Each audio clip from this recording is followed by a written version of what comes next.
Nice to meet everybody. Ako po si Kai. So bago lang po ako, as in super bago po akong artista. Sometimes when people call me artista, I still say, hindi po ako artista, bago lang po ako. So everything is a new experience for me. Everything is memorable po sa akin. So first of all, salamat po sa Star Creatives, sa mga directors, producers for giving me this chance to act in one of the biggest TV series in the country.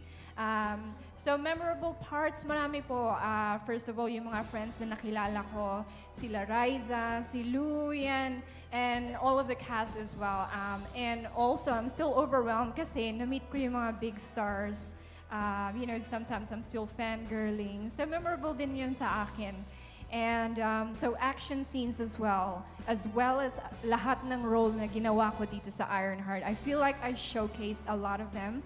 May iyakan po, may action, may sungitan, kung ano-ano. So like I said, everything is memorable for me because I started from from a blank place.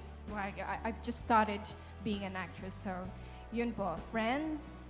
Working with amazing people in the industry, and Iloilo as well. Napakaganda ng Iloilo as well. So yun po.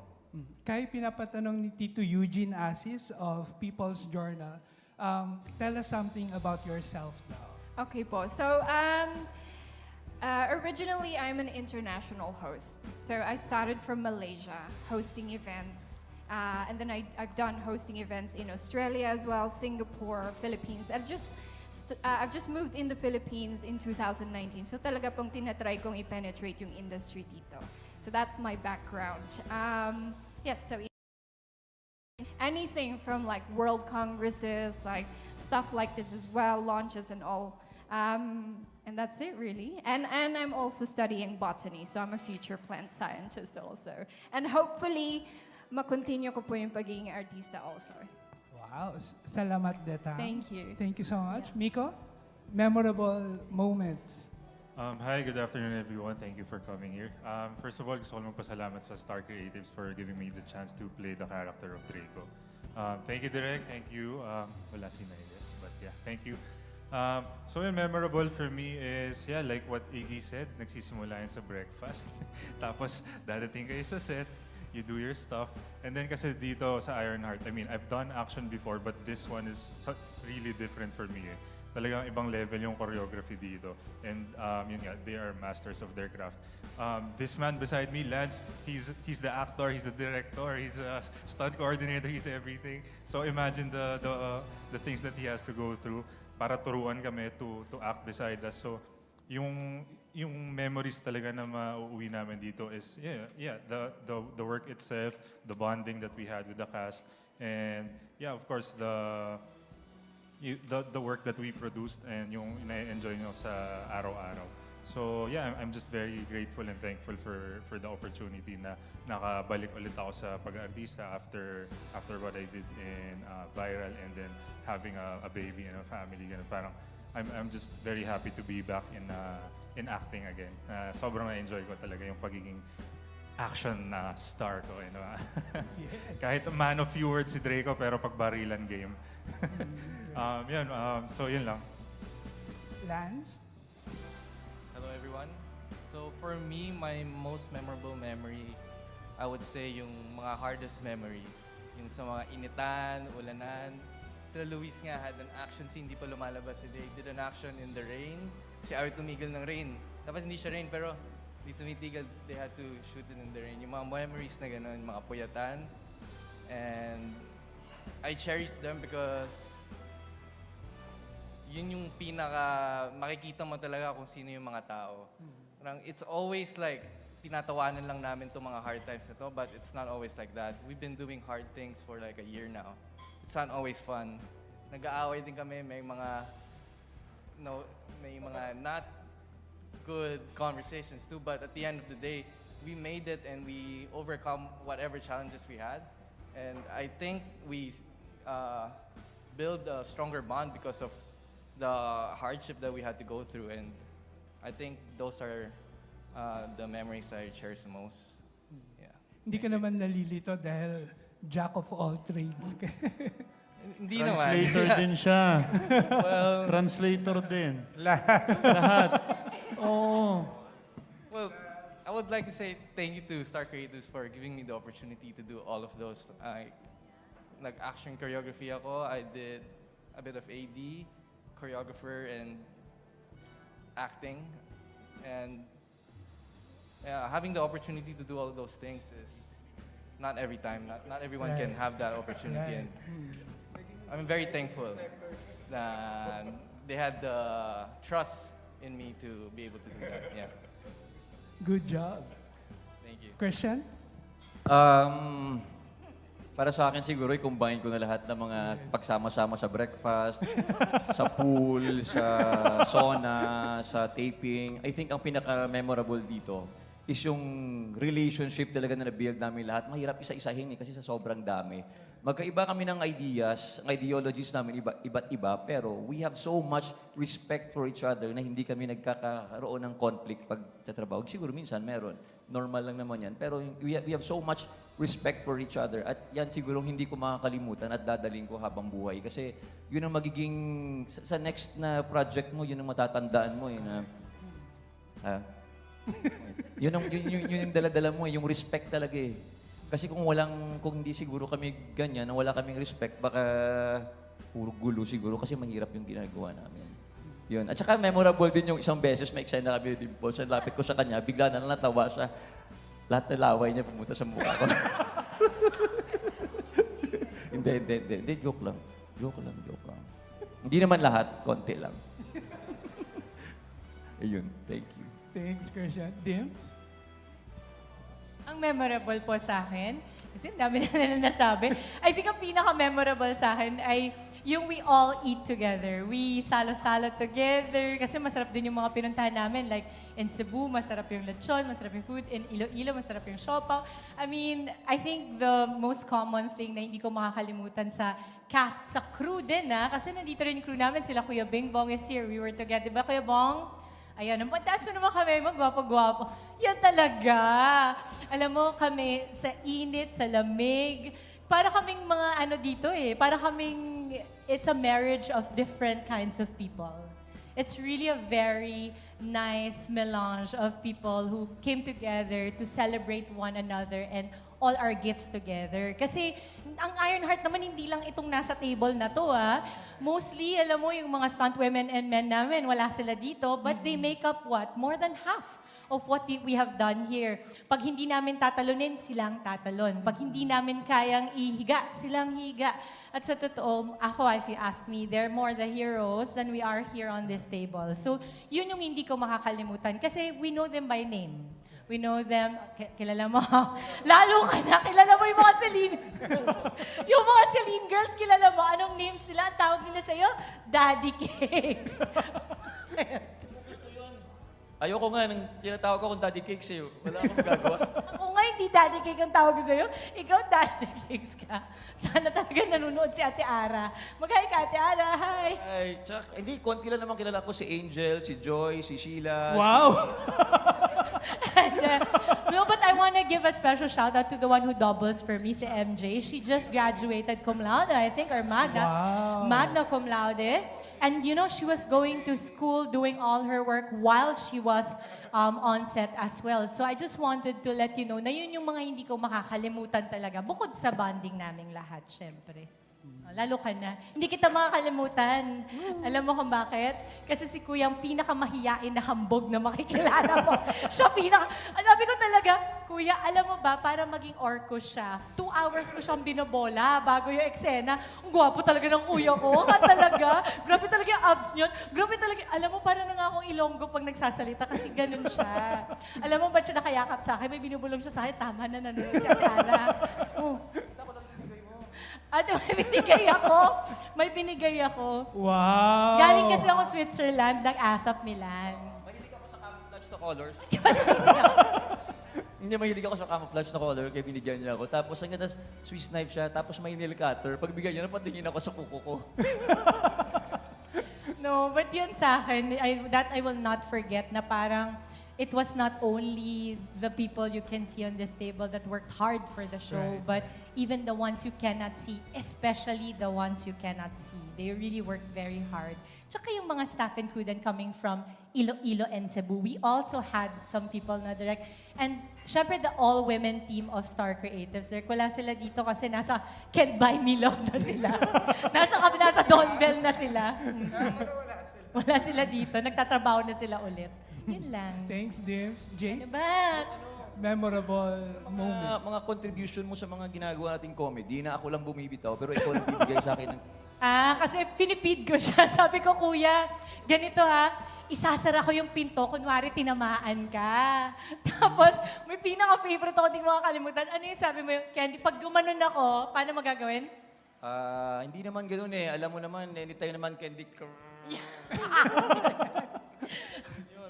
Maganda rin yon. So basically, we work kami lalo ni Kuya, we work hand in hand. Kasi nga, pareho na naman kaming, kumbaga makulit, kaya nag-work, no, direct. Kaya lang, syempre, lagi kami napapagsabihan. Kasi may mga eksenang seryoso. So, sinasabi na direct na, wala mo ng Orcus at Celine dito na makulit, ha? At nag-trending yung love team nyo. Di ba? Jake? Yes. Siguro, one thing I'll never forget about the show, actually I said it also kanina in the meeting, is the mentality, of the set, the attitude of the set. Kasi I've done a lot of shows. Marami na akong teleserye nagawa, marami na akong pelikula nagawa. And, the first sign of failure, the first sign of, it's not doing well, all of a sudden, wala nang gana lahat ng tao to work. Here, we went through that, but we all survived it together also. It wasn't high ratings right away. Diba? We weren't successful the moment we got in the air. We got in the air. So we had to uplift each other. We had to be a fan of our own show first, diba? And it spilled over it came across, diba, to the audiences, and that's why we're so proud of the show. It's because we really had to earn it. Hindi walang binigay. Nothing came for free. Diba? Everything was earned from the ground up. So for me, one thing I'll never forget is the mentality, the work attitude of Star Creatives, my directors, my co-actors. Kasi not one of us wanted to give up ever, even in an injury, even when it doesn't make sense to do it anymore. We're still gonna do it, and I love that about the show, and I love that about all the actors and the directors here. Diba? Parang kumbaga, there weren't so many times we were in the set na hindi mo na nararamdaman ng mga celebrity na yung mga kasama mo. We were there to do a mission, and we did it. We have one more mission left. We have one more mission left, and we're gonna slam dunk it home. Chard? Yung sinabi nilang lahat, yun na rin. Ang daming memories eh. Like, sobrang daming memories. Siyempre, you have memories with different people on the set, di ba? Different locations, the experience of filming, the experience of behind the cameras. There's so many memories. It's just hard to pick just one, di ba? It was really the journey of the show that's really, I'll remember for the rest of my life. Like what Jake said, nung simula, hindi naman kami, we weren't favored. So we had to earn it. We had the grit. We had the grit to earn it. We dedicated everything for the show, sacrificed a lot, And I'm sure the crew, the people behind the camera, they all sacrificed for the show. Everybody sacrificed. And, hindi ko makakalimutan the whole journey from the beginning, from the moment we started filming day one to where we are now. It was just it's a nice story. It's a nice story. It's a story that I can tell my kids. It's a story that I can pass on to my peers, younger actors in the future. So it's really the journey of the show that I'll remember forever. Thanks, Chard. We are down to our last two questions. Our next question will come from Albert Abelido of The Chicanes.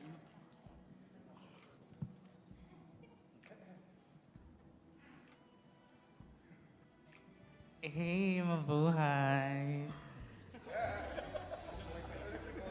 Parang ako yung kailangan mabuhay, no? Hey, mabuhay, congratulations. Ayan. First question to Richard. Parang it was clear naman from your end na based on what we were hearing earlier na this show has its ups and downs, ganyan. But would you mention something yung parang pinaka-down or quote-unquote down or parang hindi ko alam kung hindi maganda ba yung term. Or ganyan. challenges. Or challenging na feeling mo you were proud na maisasabi mong isa to sa pinakatagumpay ng show. Maraming challenges yung show from the very start pa lang. Basically, yung time constraints din namin, you know, and then, of course, we're trying to do action sequences, give the best kind of action that we can do, and at the same time, give the number of sequences each taping day. You know, there's a lot of challenges. Kung tinatanong mo isang particular challenge, ano ba?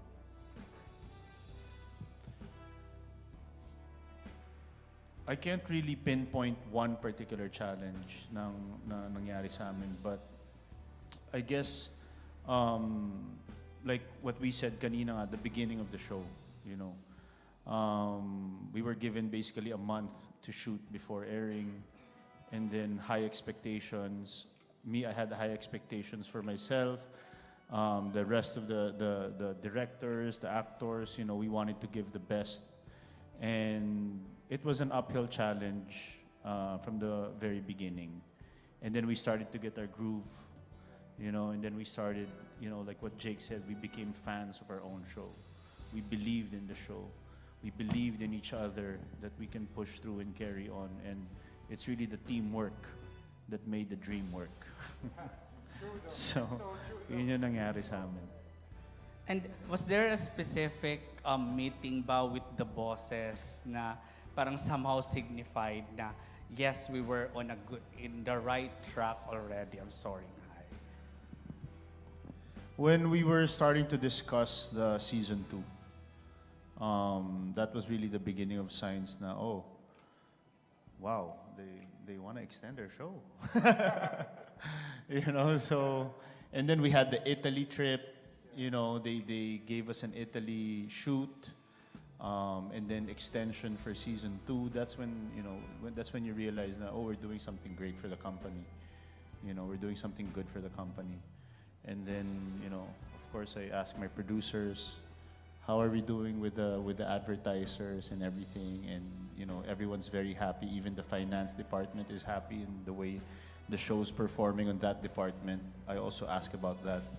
And everybody's, you know, everybody's happy with the show. So, nakaka-proud na parang, you know, maybe we were not favored in the beginning, but God definitely favored us. So yeah, that's the most important. Okay. And yung last na lang is, like, syempre yung last 3 weeks pa. So, but how should we prepare ourselves for the last week as viewers? Brace yourselves. No, we're gonna, yun nga, sabi ni Jake, we have like this one big mission left. And we are going to make it worthwhile for our audience, definitely. We're gonna give our best. The usual, you know, the usual Iron Heart, but expect fireworks, you know, like, yeah, we're gonna give our best on this one, and I think it's gonna surprise a lot of people also. So, yeah. Thank you. Thank